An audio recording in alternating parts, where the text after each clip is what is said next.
Shalom, beautiful royal family.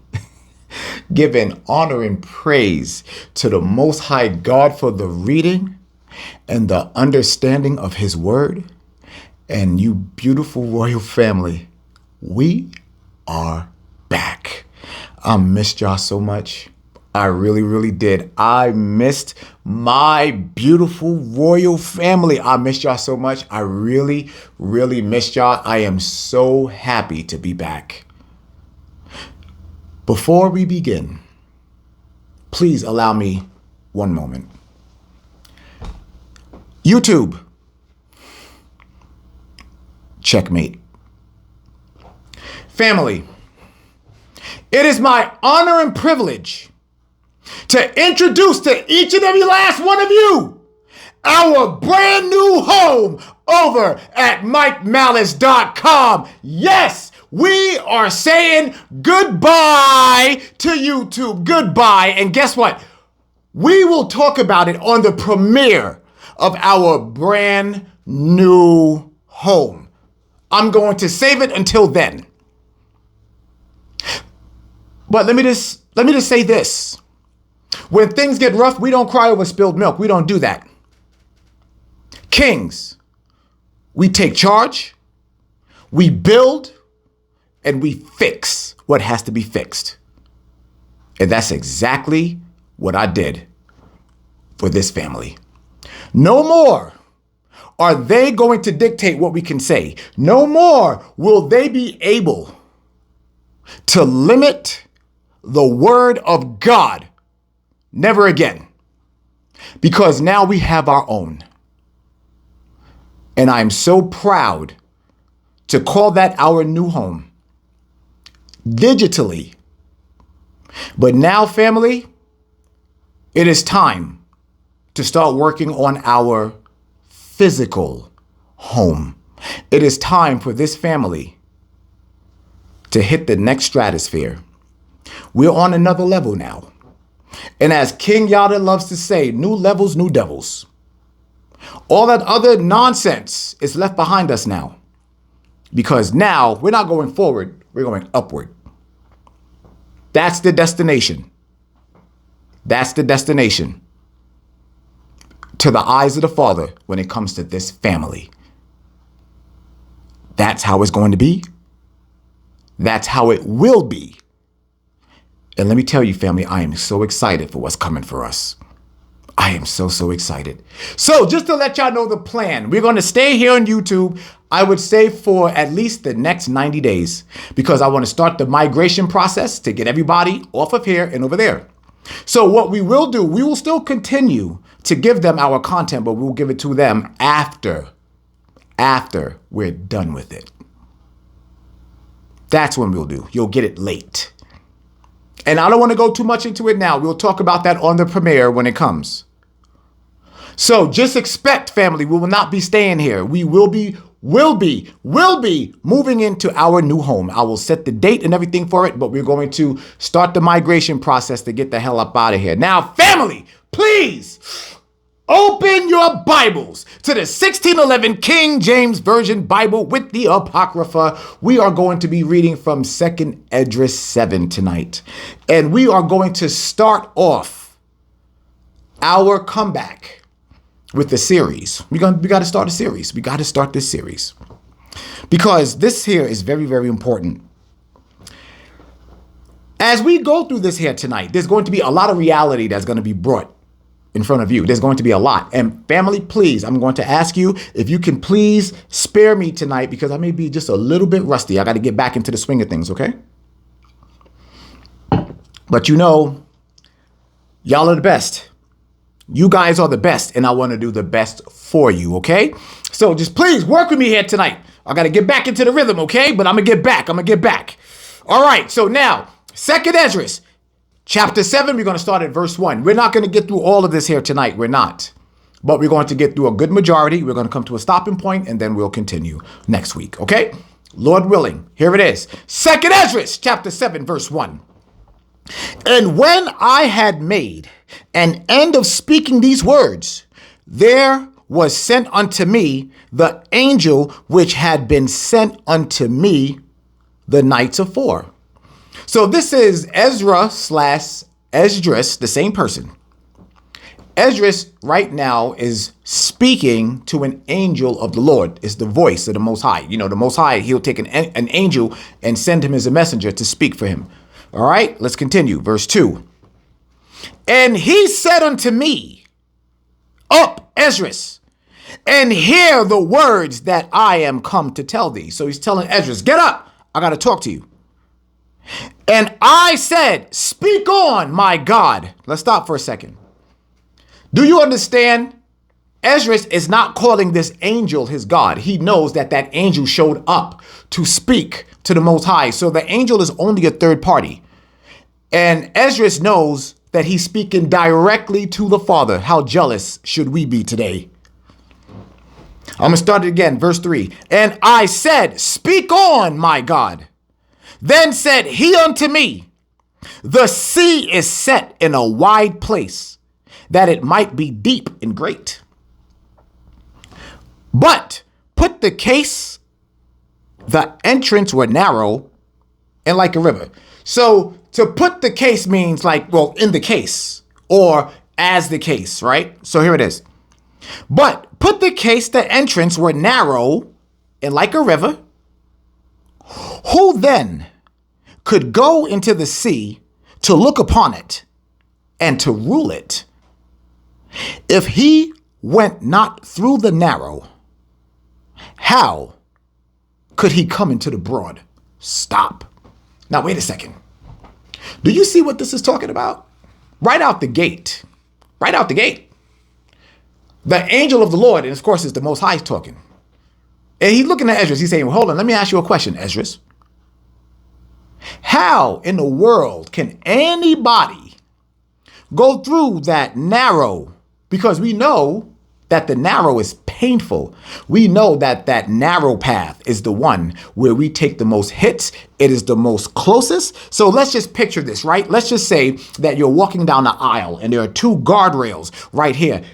Enemies on this side, enemies on this side. And as you're walking, boom, boom, boom, boom, boom, boom, you're getting punched. That narrow path. Why? Because they are right there and all of the hits are connected. Bow, bow, bow. They just hitting you, knocking you upside your head. But guess what? As you're going through that narrow path, you getting knocked out, dung, stung, dinged, winged, all those things. But you're not getting knocked out. You eating those hits. You eating them. This is about endurance. This whole series is going to be about endurance. And so for the first question that I have for you guys is, how do you know you have endurance? Are you still walking in this truth today? Are you still keeping the Father's commandments? If the answer is yes, then you are enduring. You're taking the hits. Family, friends, neighbors, enemies. You're taking the hits. Never let them see you wince in pain. Let's continue. I'm going to read 5 one more time. Who then could go into the sea to look upon it and to rule it? If he went not through the narrow, how could he come into the broad? That's why I wanted to read that one more time, because we talked about the narrow. Now we talk about the broad.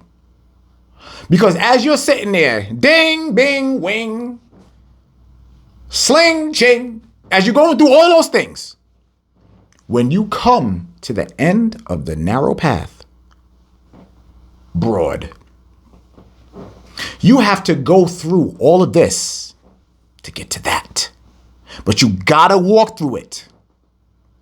You must walk that narrow path. The narrow path is the pathway that leads to eternity.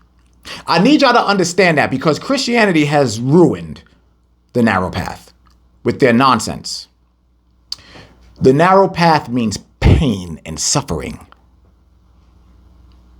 But as you go through that pain and suffering, you will endure all the way to the end. And the ones that haven't have already dropped out the truth. All right, let's continue. Verse 6. There is also another thing. A city is builded and set upon a broad field and is full of all good things. That's what's in the broad. That's what happens when you get the ping, ding, sling, ching. You're taking the hits from family, enemies, friends, foes. You're taking all those hits because you are doing the right thing. You are following the commandments. It's you. And everybody's looking at you being like, this nigga is in a cult. What the hell is wrong with this woman? This woman's in a cult. What's wrong with her? She used to be cool. He used to be cool. I remember when we used to go out and do all these things. We don't do those things anymore. We don't do them no more. Of course you don't, because they were worldly and you are no longer worldly. You are walking in the righteous footsteps of the Most High. So you have to leave everybody else behind. You see, because everybody now, they see in you up here. But what they want to do is bring you back down here. No, you don't let that happen. You don't let that happen. Let's continue. Verse 7.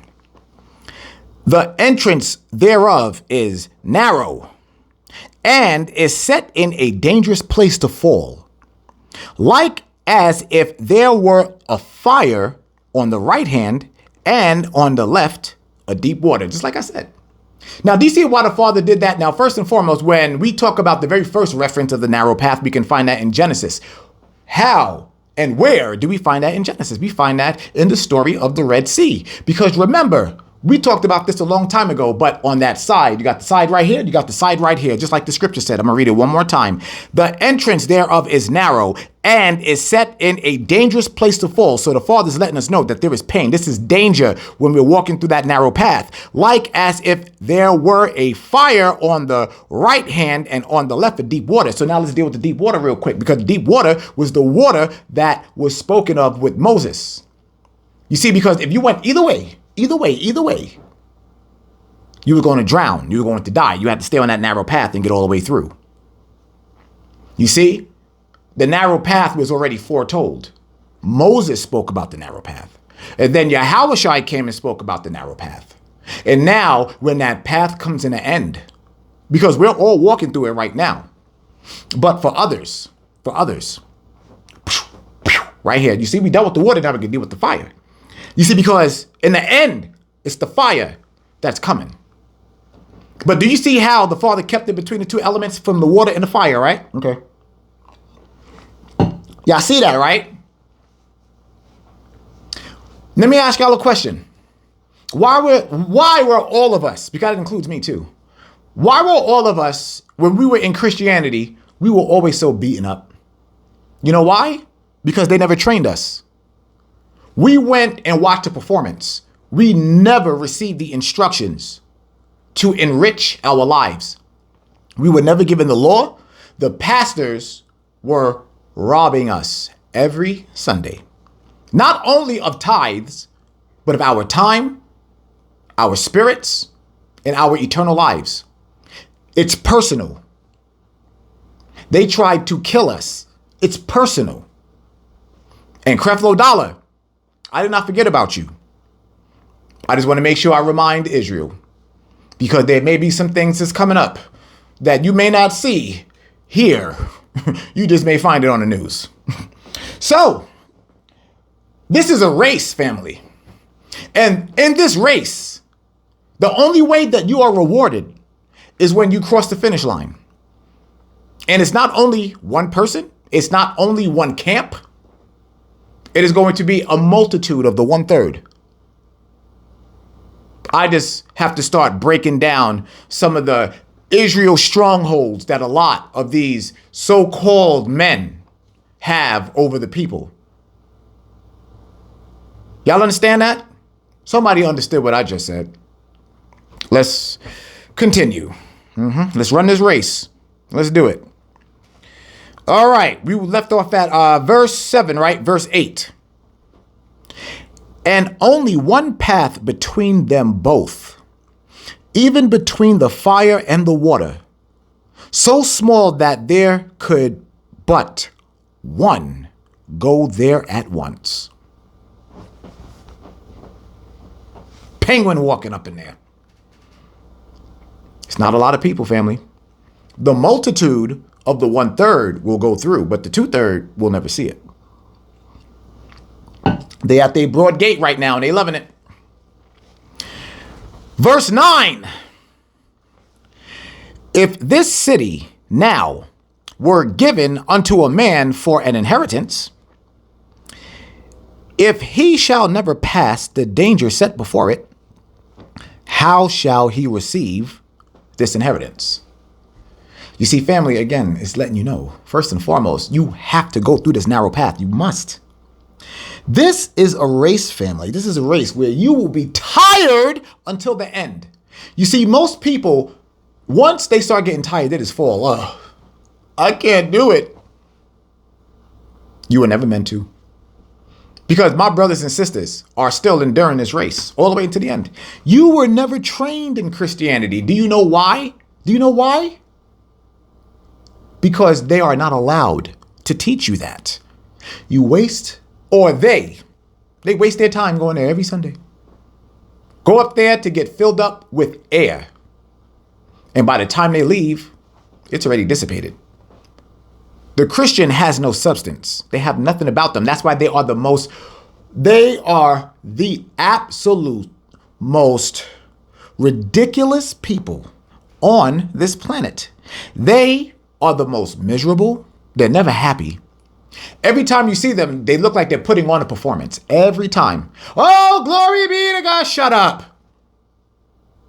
That's not how the children of God talk. It's not how we do. We give that praise to him. We can do it in public. But it's much more personal when we do it alone in prayer.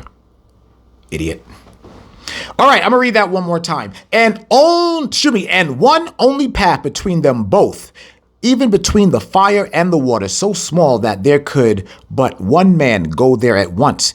If this city now were given unto a man for an inheritance, if he never shall pass the danger set before it, how shall he receive this inheritance? How? If you don't suffer, how are you going to get the reward? No suffering, no reward. No suffering, no reward. That's a promise. Let's continue. Verse 10. And I said, it is so. And I said, it is so, Lord. Then said he unto me, even so also is Israel's portion. Y'all not ready. That's not talking about the whole world. That's talking about Israel. That is talking about Israel. Y'all understand that? That's what that's talking about. But you know what? Let me explain this here to you. Living righteously will wear you out. Completely wear you out. And you know why? You have to think. Every time you get ready to go do something, you got to stop and think about what you got to do. You have to stop and think, is this a sin? The Christian don't do that.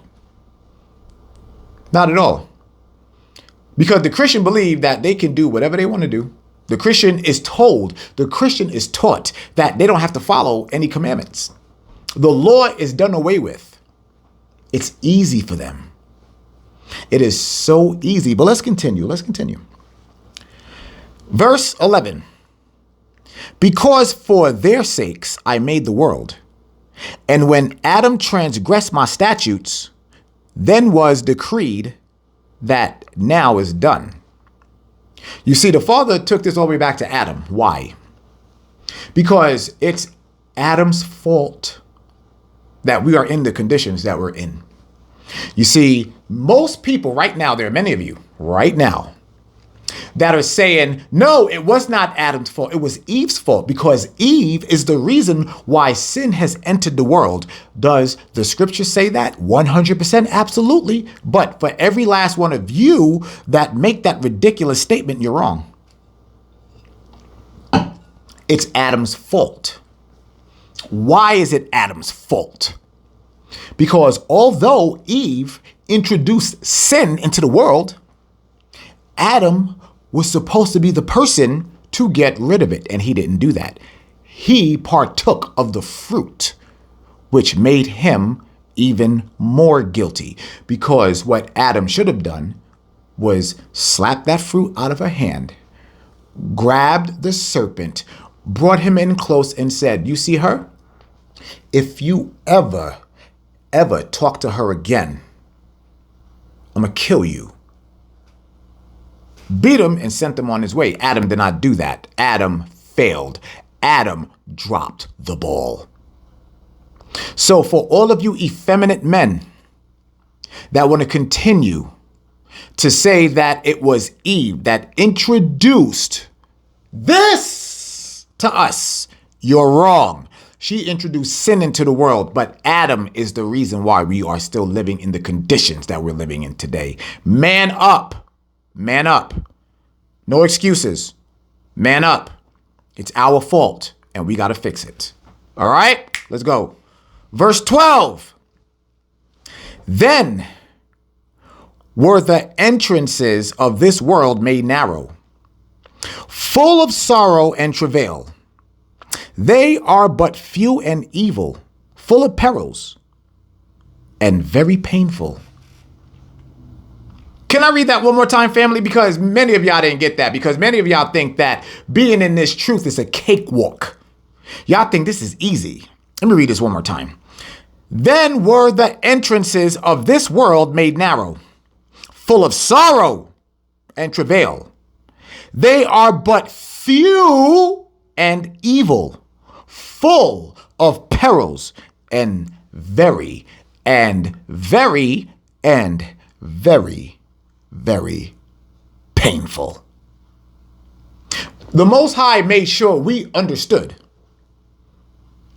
this walk comes with pain, suffering, misery, but for all the right reasons. You see, the Christian will be out there, they will be suffering and misery. Why? Because they don't got no money. Or because somebody did something to them. Or because their pastor just ain't treating them right. They have no idea what it's like to suffer. None whatsoever. They ain't suffering nothing because they're keeping no laws. Nothing. They are out there with the rest of the world doing what they do. It's you, male and female, crying. When we walk through our doors, we take the earth off of us. We take it off. And we sit it down. We cry, may have a drink, get in the shower, do whatever it is. But what do? We wake right back up the next morning. Grab it, put it on us, then put on the whole armor of God. And we go out there and we handle business. The Christian can never say that. They handle nothing. They're good at two things. Empty prayers and scratching their ass. That's it. What can you say good about a Christian? Nothing. You're going to die. You're going to die. They're going to die. They claim Christianity when they're Israelites. And I'm speaking of blacks, Hispanics, and Native Americans. Y'all know what I'm talking about. But this is why Christianity is so popular. Think about that for a second, family. Because, we talking tonight. It's been a minute. Christianity is so popular. And why? Because it's so easy. Christianity is easy. That is one of the easiest things in the world to do. We can use this particular metaphor, right? Now, do you really understand why there's a church on every corner? On every corner, and especially in the biggest cities like that, whether it be Baptist or Episcopalian or whatever it is, right? There's so many of them because they're just like liquor stores. There's one on every corner. And just like a liquor store is full of bad spirits, just like a liquor store, full of bad spirits. And that's why their doors are so easy to open. They're easy to open like the legs of a prostitute. You can get right up in there, And guess what? When that prostitute, when she give you just a little taste, she give you a taste, you're going to like it. You're going to like the taste of it. And you're going to continue to drink more and more and more. And the more you drink, the more delusional you become. And the more delusional you become, the further you get away from the Most High. And you're going to die from sleeping with the prostitute known as the Christian church. Keep it up. Because there's a lot of you. I'm telling you right now, there's a lot of you. I've seen you. Y'all still dabble in the church. I've seen you. Y'all got to remember what I do, what my profession is. Some of y'all are silly. I'm telling you. I don't know what else to say to some of y'all. I'm telling you, I just don't know. I just don't know. All right, let's continue. Verse 13. For the entrances of the elder world were wide and sure and brought immortal fruit. And brought immortal fruit? How does he know that? The former world, what's he talking about? Let me read that one more time. For the entrances of the elder world were wide and sure and brought immortal fruit. Now, we happen to know when it speaks of immortality, it's talking about living forever. So that can't be talking about this world. The previous world. The previous world. The first one. Before the curses. Can y'all imagine what that was like? Verse 14. Verse 14. If then they that live labor not to enter these straight and vain things, they can never receive those that are laid up for them. That is the promise. If you don't go through the suffering, you get nothing. That's the promise. You see, family, once again, I told y'all this is about endurance. And I'm taking my time with this lesson here to make sure that y'all understand everything that's being said. Because the time is going to come, family, when all of your training is going to come into effect. That day is coming. It's coming soon. I truly believe in this lifetime. No man knows the day or the hour. But I truly believe that we are approaching the last days very, very soon. Very, very soon. And when I say the last days, because we are in it now, I'm talking about the chariots. I truly believe that. All right, let me read 14 one more time. If then they that live labor not to enter these straight and vain things, they can never receive those that are laid up for them. Now, therefore, why disquietest thou thyself, seeing thou art but a corruptible man? And why art thou moved, whereas thou art but mortal? Why hast thou not considered in thy mind this thing that is to come, rather than that which is present? Why? Hold on a second. Why? Do you see what the Most High is asking Ezra? He's like, wait a second. Whoa. Why are you thinking like a mortal man? Son, why are you not thinking? Why are you thinking like them down on earth? Son, what is the matter with you? Do y'all know what this is about? Do you know what God is referencing right now? Psalms 82 verse 6. He's reminding him, you're a God. You're not to think like them. Why did you lower yourself to their thinking? What is the matter with you, son? Watch this. Verse 16 again. Why hast thou not considered in thy mind this thing that is to come, rather than that which is present? Why are you thinking about the things in this world? Did you not hear what I have for you and all of you? Do you not know these scriptures? Son, I know you know these scriptures because I told you in the beginning. You see, the Most High is making sure that Ezra understands that he was there in the beginning. Because remember, The Most High made people, Christ made people, and the angels made people. But it was you that the Most High made. He made you. He fashioned you with his hand. And this is what he is explaining down to Ezra right now. It's like, yo, Stone, what is the matter with you? You're not them. You're not them. You're a God. Why are you thinking like them? And y'all may be wondering, like, why am I not moving past this? Because I'm drilling this home to you guys. I got to make sure that you have the understanding of what this is. Y'all got to get it. You are not a human being. You are a God. We are not to think like the world. I can't say rest of the world because we're not a part of the world. I got to change your thinking. Let's continue.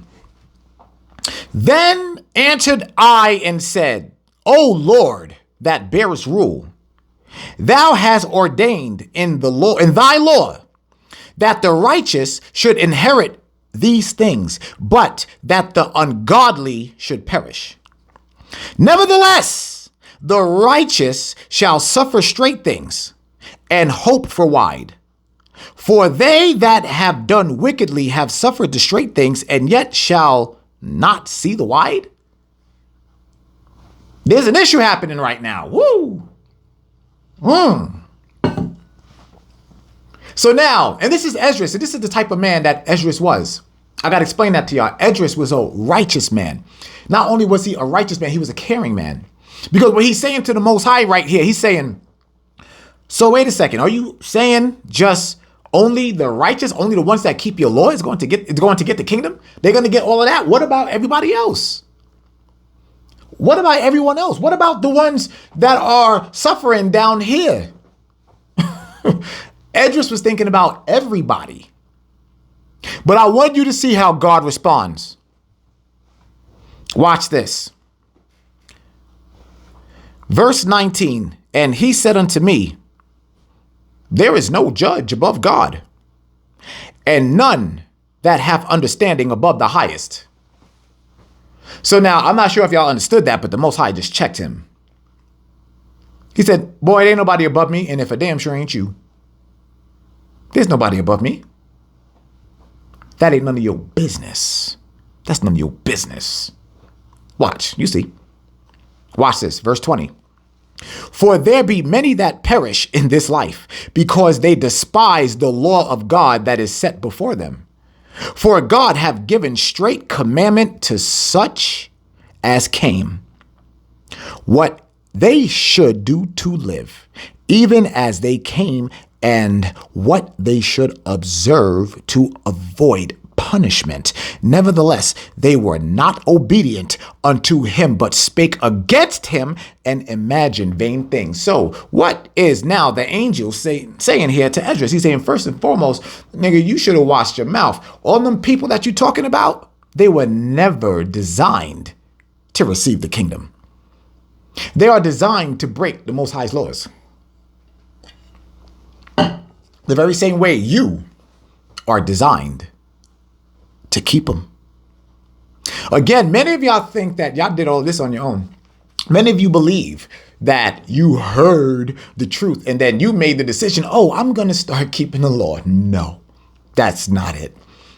You were chosen from the beginning. Many were called, but few are chosen. I'm going to continue to prove it. Watch this. Verse 22, nevertheless, they were not obedient unto him, but spake against him. Spake against him. That's Christianity, family. I really hope y'all are paying attention to what these scriptures are saying. That's Christianity. Christianity are the ones that are running around here saying that you no longer have to keep the law. They speak against God. They speak against the Most High. Let's do this again. Verse 23. And deceived themselves by their wicked deeds, and said of the Most High that he is not, and knew not his ways. Now, we got to stop for a second. I got to ask y'all a question.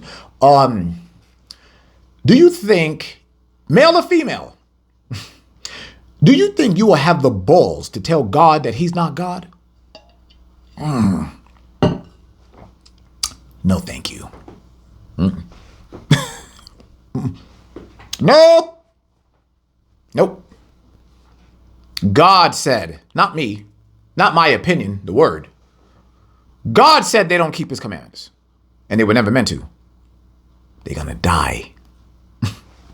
That's why it is your job to go in there and go save the ones who are supposed to be walking in this truth.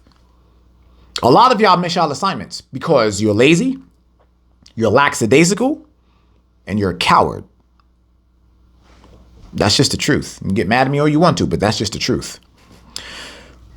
Verse 24. But his law have they despised and denied his covenants, and his statutes have they not been faithful and have not performed his works. So family, I'm going to ask y'all this question again. What lying, frauding, marauding religion goes around talking about they're doing the work of God? The main one is Christianity. The other one is Islam.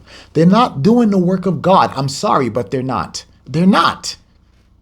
And I love my brothers and sisters that's in Christianity. I love my brothers and sisters that's in Islam. I do. But that is not our religion. Those are religions. The Bible is our culture.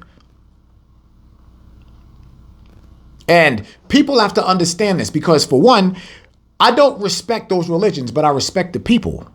I respect my brothers and sisters. So when I talk to you, I don't care about that religion. I'm talking about you.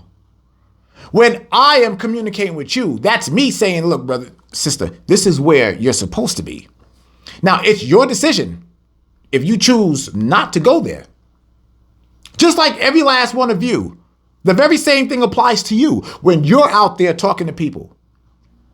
Stop getting upset when people reject it, because you have to remember, just like we've been reading here tonight, everybody was not made for it, but it does not mean that you stop. There's billions of us on this world. Billions. God made sure that we didn't get bored. Okay? Continue the work. All right, let's continue. Verse 25. And therefore, Esdras, for the empty are empty things, and for the full are the full things. You see, he's making it clear. There's certain people that get things, certain ones that don't. You see, there are certain people that are going to inherit the kingdom, and there's certain ones that are not. Many of them are living in your home, the ones that are not. There's many of you right now with a head wrap on and fringes, look the part, but you will die like everybody else because you phony, fake. It's true. Very, very, very, very true. The only thing that I'm doing, and I'm hoping that many of you do too, is continue the practice. Because the word doesn't end when the chariots come. It only begins. There will be a new chapter. This book has to end for the new one to begin. And the question that you have to ask yourself is, will you be in the old book or will you be in the new life? Because that book is going to be closed. The Bible will be closed. Y'all got to remember that. The end of Esau and the beginning of Jacob. We're not going to go back to the beginning of the Bible. We're starting a brand new life.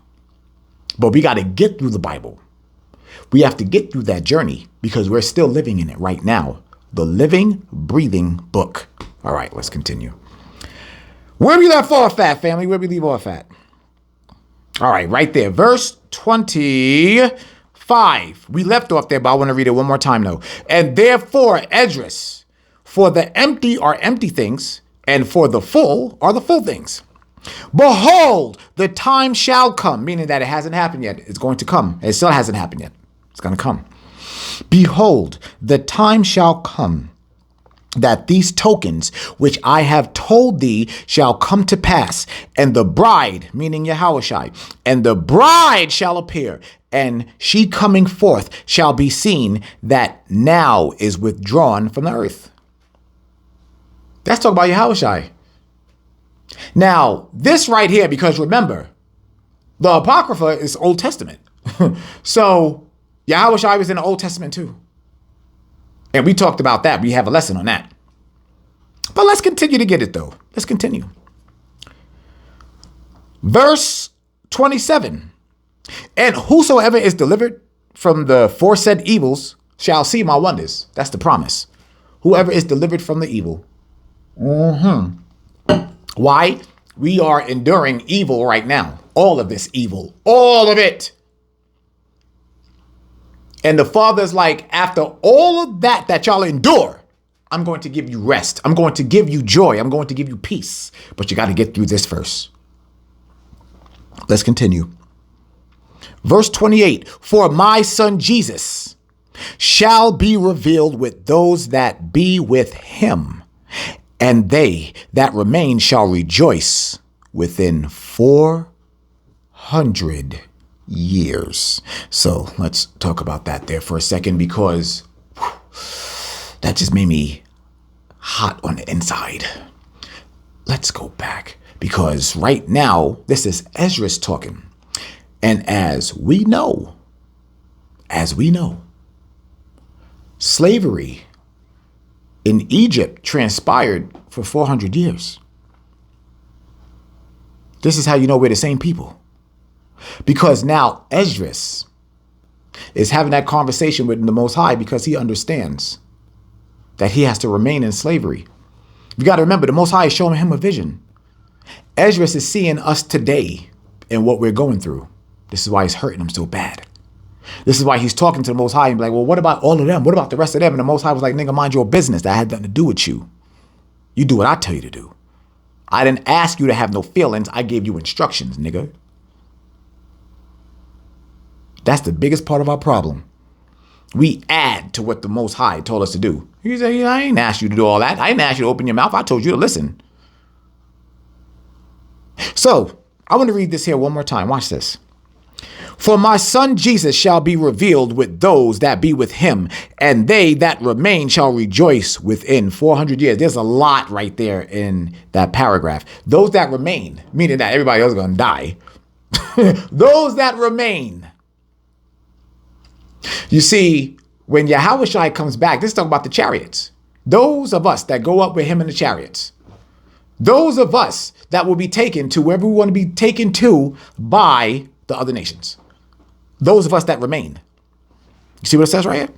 Rejoice within 400 years. Within 400 years. And Ezra is talking about the future. So let's go ahead and get this here really quick. Okay, so 1619, Jamestown, Virginia is when it started. So 1719, 1819, 1919, 2019? Wait a minute now. That was only about 20, 21, 22, 23, 24. That was only 5 years ago. Let's read this again. For my son Jesus shall be revealed with those that be with him, and they shall remain, and they that remain shall rejoice within 400 years. Edris was talking about today. It's about to be over, family. I hope y'all ready. I hope y'all ready. This is no joke. We see it. Confirmed it with scripture. You see why the Father said all of this all the way back then? This is prophecy, family. Our slavery. This identifies us. It's us, Black, Hispanic, and Native American people. We are about to go home. The chariots are here. And some people are still playing around. They will not be happy until that fire cuts through their bodies like the sharpest blade ever made. Before they know it, they'll be bleeding out on the floor. They'll be watching as their blood and others rise up because, you don't die instantly when you get cut in half. People are going to drown in their own blood. They're going to see it. That's what you want? We went through this whole life and endured all this pain just to die and receive more and worse? Nigga, please.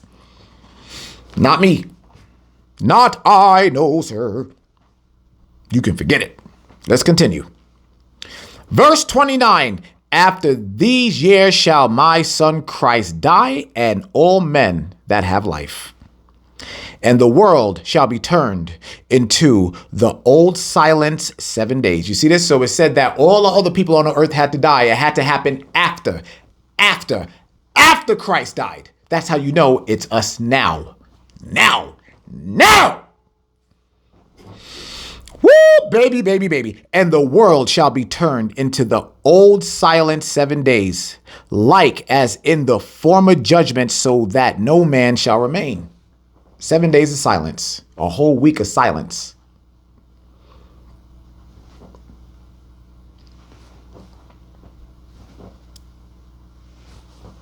All the rest of us are gone, celebrating chariots, partying with the Father, with the angels. We are going to see Adam.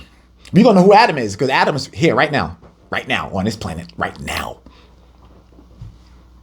We're going to see everybody. And guess what?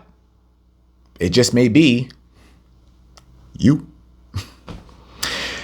Verse 29, we just read that. I'm going to read it again. After these years shall my son Christ die, and all men that have life. And the world shall be turned into the old silent 7 days, like as in the former judgments, so that no man shall remain. And after 7 days, the world that yet awaketh not shall be raised up, and that shall die, that is corrupt. And the earth shall restore those that are asleep in her, and so shall the dust those that dwell in silence, and the secret places shall deliver those souls that were committed unto them. Do y'all understand that? There's going to be a period of radio silence because all the people that remain with Christ, we go up. And then everybody else is going to be dead. And then the Father is going to start to bring those that are resting, the ones that's up there with him right now, resting. They're going to bring them back. Those same spirits that was like, Father, why are you not avenging us yet? And the Father like, yo, y'all just relax. Calm down, calm down. Chill, relax. I got y'all. Y'all got to understand, we are up there begging to be released, to come back on this planet and tear things up. Yep. I'm telling y'all, y'all better get ready. I'm telling you. Verse 32, and the earth shall restore those things that are asleep in her, and so shall the dust those that dwell in silence, and the secret places shall deliver those souls that were committed unto them. So it wasn't only talking about souls here, family. Oh, no, those secret things. So when you see a dinosaur staring you right in your face, when you see a dragon fly over you, when you walk into something that you think is a tree trunk and then you look up and it's a big ass giant friendly, they're asleep right now.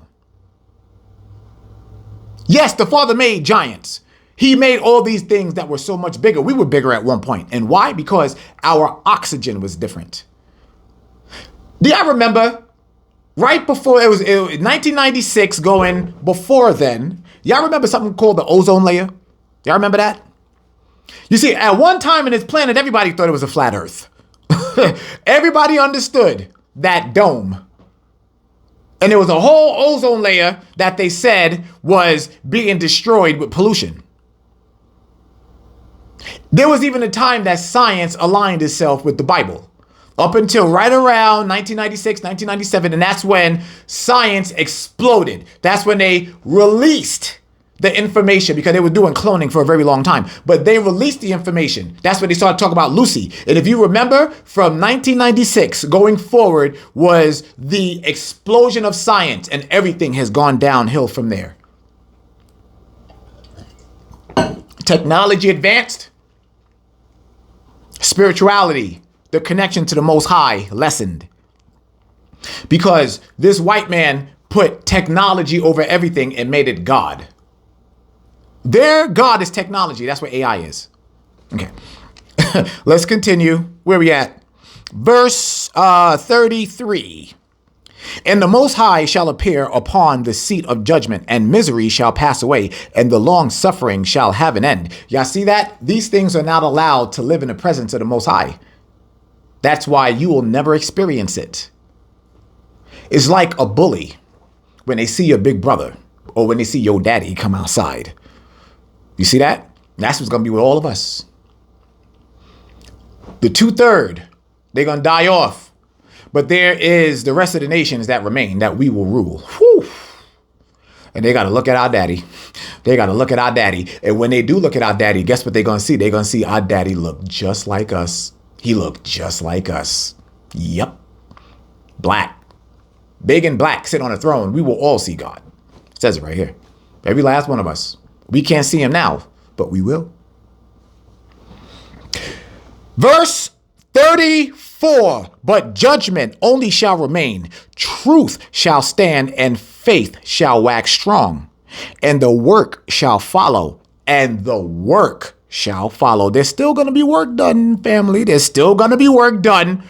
All right. We're not going to be just sitting and riding clouds like how Christianity talks. No, we're going to be right here on this earth putting in the work. But that work is going to be so effortless because it won't be us doing the work. It won't be us doing the work. Get your slave, nigga. Get your slave. Start picking them now. Let's continue. Verse 35, and the work shall follow, and the reward shall be shewed, and the reward shall be shewed, and the good deeds shall be of force, and wicked deeds shall bear no rule. Do y'all understand what that means? As an Israelite God, you will not have the ability to sin. We don't have to worry about sin. I know many of you have asked me that question in the past. Well, when we get to the kingdom or whatnot, will we be able to sin? The answer is no, we can't. We will not have the ability. We will not even have the ability to feel sadness. We won't even have the ability to cry for anything that's sad. All tears wiped away, all those things. It's right here. It's still saying the same thing. Still saying the same thing. They removed these books. They removed them. They all say the same thing. But this one is definitive because it talks about our black daddy. Slavery, baby. That's why they're going so hard trying to get slavery out of school. Because they know that's who it identifies. It identifies us, blacks, Hispanic, and Native American people. We're the people that endure slavery. Let's continue. Where we at? All right, verse 36. Then said I, Abraham, prayed first for the Sodomites, and Moses for the fathers that sinned in the wilderness. So it said that it prayed for the Sodomites. This is not talking about an individual. This is talking about general prayer. General prayer. Because you're not sitting there and knowing that somebody is willfully sinning. You're not praying for that person. No, you're praying for the overall. Father, please help these people. That's what you're doing. So you're not sinning when you do that. Okay, let's continue.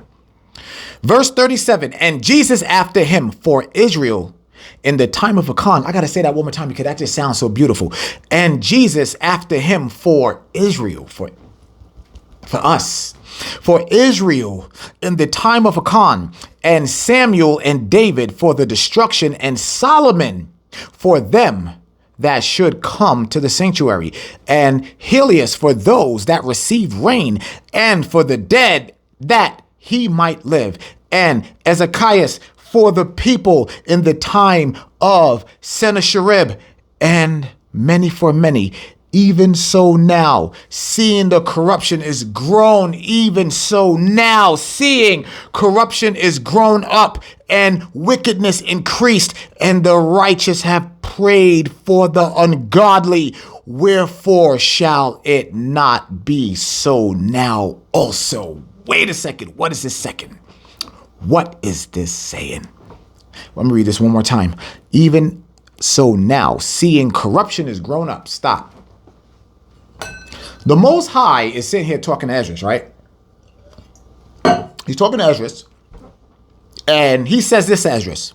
Even so now, seeing corruption is grown up and wickedness increased, and the righteous have prayed for the ungodly. Wherefore shall it not be so now also? What is the Most High saying here? First off, remember as we were talking earlier in Genesis, right? Where the Father, Yahushua, and the angels were making people. Remember? The Most High is having this conversation with Esdras. He was like, nigga, you was there. You were there. You saw the foundations of the earth. You saw all of this. You stood right there when we created you. You were watching when there was no corruption. That's how you know he's not talking about then, because there had to be a time. Remember, it had talked about the former world earlier. There was a time that Esdras was a baby in a spiritual form that lives inside this body. The Most High was talking to the spirit inside of Esdras and reminding him, nigga, you was right there in the beginning. You saw when there was no corruption. You also saw corruption in its infancy. How did he see that? Because he was in the garden. Y'all see how deep this book is? Esdras was right there in the garden. So were you. So was I. We were all right there. Now, you have something called a brain. Your brain is not your spirit. But your brain is your cognitive function. This is what you use to think. But this is what you use to know. Thinking, knowing. Thinking, knowing. The Father don't ever talk to you right here. He talks to you right here. And this is what the Father was talking when he was talking to Esdras. He was talking right here and put him right back in the garden. It is what it is. It is what it is. You are a God. The reason why you are able to endure is because you're built different. All the way down to your nostrils, you are different. You ever wonder why we got big nostrils for black people and Hispanics and Native Americans? You ever wonder why our nostrils are so big and we can see it when we look at each other? We taking in that life, that air. Our oxygen intake is greater than everybody else's. We perform better in sports, in thinking, everything. Look at the other nations and look at their noses. Y'all think I'm tripping right now. I'm not. I'm being dead serious. Look at their noses and they got them little tiny small noses. They don't require much oxygen to live. Can I get real deep with y'all real quick? How come everything... Remember, first, let's go here. Let's go to the beginning. Let's talk about Adam. Do y'all know what Adam mean? Y'all know what that means? Adam is taken from Adami, the Hebrew word, Adami. It means earth. It means soil. So, when we look at other black people, we see all these different shades, right? All these different shades. Just like as we were talking earlier today when we were reading, the Most High created people. Yahushua created people. The angels created people. And how did they create us? Out the dirt. Out the dirt. All these people, all this melanin, all over the world. But there's just one people. There's one people without. Y'all ever realize how everything that grows from the ground is brown? The largest structures, trees, even when you cut them all the way down, there are people that are the complexion of trees. When you strip away that bark, what do we call them? High yellow niggas. Then you have trees that are my complexion, that copperish color. And then you got some trees that are really, really dark. Where do the trees come from? They come from the ground, come from the earth. Just like you. Our brown shades, because we come from the ground, baby. The dark skinned, when you look at the soil, the dark skinned are the ones that contain onyx. Us copper ones are exactly what it is, copper, the copper in the ground. There's even some of the sandy beaches. It's not white. It's just a light brown. We come from the earth. We are the earth. That's why we are so in sync with the earth. But when it comes to Esau, they are void of color because they come from nothing. They come from nothing and they will return to nothing. That's why they have no pigmentation. They are God's science experiments. And that's why science is their God. All these other melanated people around the world, yeah, like I said, the Most High was like, yo, with them, they're going to be the strangers among y'all. They will be your slaves. They won't be you. They can never get into the walls of the kingdom because it's only for the 12 tribes. They'll be your slaves, but they'll be here doing your work. Esau will be here too, serving hard bonded slavery for 1,000 years. And then they are all eradicated into that pit right along with the 2/3. So I truly hope y'all are ready. I truly hope y'all are ready for what's coming. And family, we're going to end it right there for right now. We'll pick back up on this next week.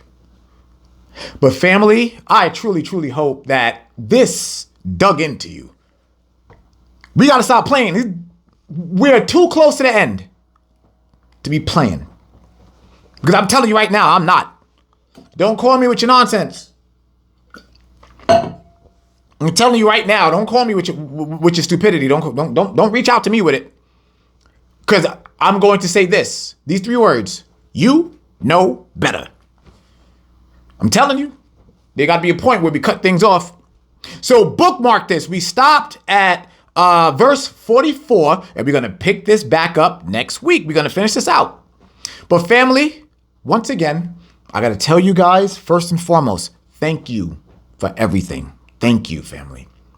And I am so proud that we are going to be leaving here and go into our own establishment. So family, everybody, please, right now, go check out MikeMaliss.com. MikeMaliss.com. That is our new home. All right. So yeah, for right now, we'll still be uploading to YouTube until we make the official announcement and we're going to migrate over. But until next week, family, I want y'all to know that I love y'all.